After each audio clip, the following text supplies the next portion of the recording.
పాకిస్తాన్ చాలా ధైర్యం వచ్చింది.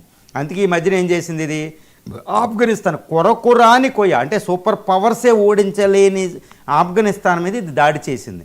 ఎందుకు దాడి చేసింది అంటే సౌదీ అరేబియా సపోర్ట్ వస్తుంది అనుకున్నారు. కానీ ఇప్పుడు పాకిస్తాన్ వెళ్ళి ఆఫ్ఘనిస్తాన్ మీద యుద్ధం చేస్తున్న, ఆఫ్ఘనిస్తాన్లో ఉన్న తాలిబాన్ పాకిస్తాన్ మీద యుద్ధం చేస్తున్న సౌదీ అరేబియా పాకిస్తాన్కి హెల్పింగ్గా రాలేదు.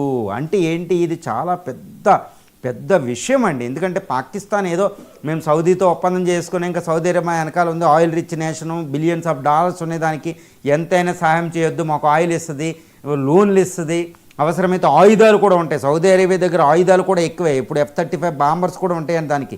ఇలాంటి ఆయుధాలు మాకు ఇస్తుంది, ఈజీగా దేన్ని భారతదేశాన్ని ఓడిస్తాం. ఒక అద్భుతమైన విర్రవీగిపోయింది దీనికి. కేవలం ఆఫ్ఘనిస్తాన్తో తాను యుద్ధం చేస్తున్న సౌదీ అరేబియా పాకిస్తాన్కి సపోర్ట్ చేయలేదు. అంటే ఏంటంటే వెన్నుపోటు పొడిచిందని చెప్పొచ్చు. ఒక రకంగా లిటరల్లీ చెప్పాలంటే ఇది వెన్నుపోటేనండి, బ్యాక్ బైట్ చేసినట్టే.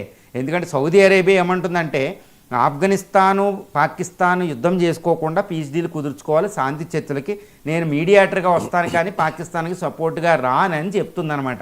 ఎందుకంటే ఇక్కడ ఒక విషయాన్ని గమనించాలి, ఇది భారతదేశం ఒక అద్భుతమైన దౌత్య విజయం అని చెప్పుకోవచ్చు. ఎందుకు, ఇటు పాకిస్తాన్తో సౌదీ అరేబియా మిలిటరీ డీల్స్ కుదుర్చుకున్నప్పుడు ఇండియా చాలా ప్రశాంతంగా ఉందన్నమాట, ఎక్కువ హడావుడి చేయలేదు.